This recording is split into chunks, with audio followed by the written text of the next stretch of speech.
বিশ্বাস করেই আমি দক্ষিণ এশিয়ার মধ্যে সফলতম হতে পারতাম, তাহলে এত ছোট স্বপ্ন দেখতাম না, আমি পুরো পৃথিবীর মধ্যে সফলতম হওয়ার স্বপ্ন দেখতাম। কিন্তু স্বপ্ন এবং বাস্তবতার মধ্যে অনেক পার্থক্য রয়েছে। আজকে তাদের তিন বক্তা যে তথ্যগুলো দিয়ে গেলেন, তাদের তথ্য অনুযায়ী 1971 থেকে আজকে 2022 সালে এসে বাংলাদেশ প্রত্যেকটি ক্ষেত্রে উন্নত হয়েছে। হ্যাঁ, আমরা বিশ্বাস করি উন্নত হয়েছে, কিন্তু দক্ষিণ এশিয়ার অন্যান্য দেশ কিংবা পৃথিবীর অন্যান্য দেশ কি বসে রয়েছে?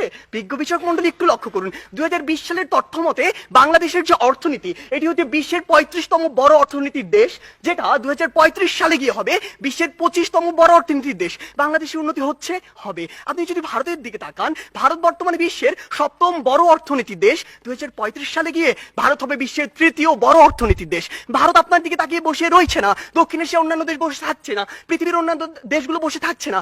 আমাদের কথা হচ্ছে, যখন আমরা দক্ষিণ এশিয়ার সফলতম হতে চাইবো, আমাদের সামনে যে একটি ব্যারিয়ার রয়েছে ভারত, সেটিকে আমাদের টপকে যেতে হবে। কেন আমরা যেতে পারবো না, কোথায় কোথায় সে বাধাগুলো রয়েছে, সেগুলো নিয়ে আজকে আমরা কথা বলবো। তারা আজকে বললেন আমরা আন্তর্জাতিক অনেক স্বীকৃতি পেয়েছি। হ্যাঁ, আমরা অসংখ্য স্বীকৃতি পেয়েছি, কিন্তু আপনি এটি কেন বলছেন না যে ট্রান্সপারেন্সি ইন্টারন্যাশনাল 2021 সালে বলেছে দক্ষিণ এশিয়ার সবচেয়ে দুর্নীতিগ্রস্ত দেশ বাংলাদেশ। তারা বলেছে অন্তত আফগানিস্তানের পিছনে বাংলাদেশ রয়েছে, নেপাল, ভুটান, এদের চেয়েও বাংলাদেশ বেশি দুর্নীতিগ্রস্ত দেশ। আপনি কেন এটি বলছেন না? বিগত 15 বছর ধরে আপনার দেশ থেকে যে পরিমাণ অর্থ পাচার হয়েছে, তা দিয়ে আপনার দেশে 2 বছরের বাজেট দেওয়া যেত।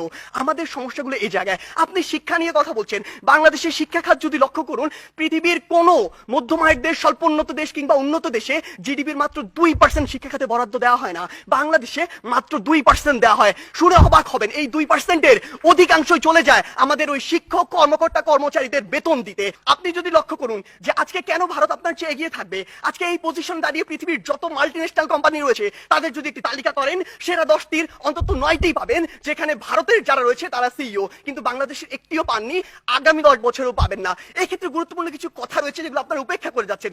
আপনারা কিভাবে ভারতের সাথে তুলনা করেন? একটু আগে একটি হাস্যকর কথা বলে গিয়েছেন যে ভারতে নাকি 0.2 মিলিয়ন, অর্থাৎ মাত্র 2 লক্ষ মানুষ বিদ্যুতের সুবিধার কাছাকাছি যেতে পারেনি।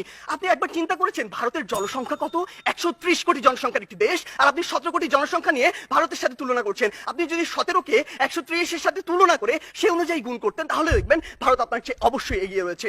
আপনি আজকে কথা বলছেন বাংলাদেশের বিভিন্ন খাত নিয়ে, কৃষি খাতের কথা বলছেন। বাংলাদেশের কৃষি খাতের জন্যই আমাদের কারো ভুগতে হবে।